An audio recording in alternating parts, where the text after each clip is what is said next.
আসসালামু আলাইকুম রহমতুল্লাহি ওবারাকাতুহ। বন্ধুরা, আপনারা সবাই কেমন আছেন? আশা করি আল্লাহর রহমতে সবাই ভালো আছেন। আজকে আমরা শিখব ২৬ নম্বর হাদিস। আসুন তাহলে সময় নষ্ট না করে এক্ষুনি শুরু করি। বিসমিল্লাহির রহমানির রহিম। আল মুসলিমু আখুল মুসলিম। আল মুসলিমু আখুল মুসলিম। আল মুসলিমু আখুল মুসলিম। বন্ধুরা, যাদের আরবিতে সমস্যা মনে হয় তাদের জন্য বাংলা উচ্চারণ দেওয়া আছে, আপনারা উচ্চারণ দেখে পড়তে পারেন।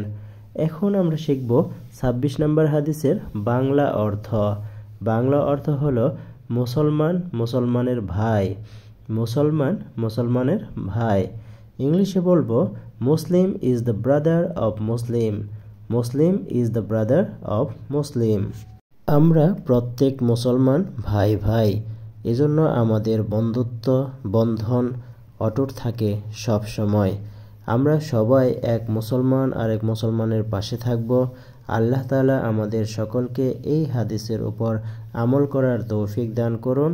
আমিন।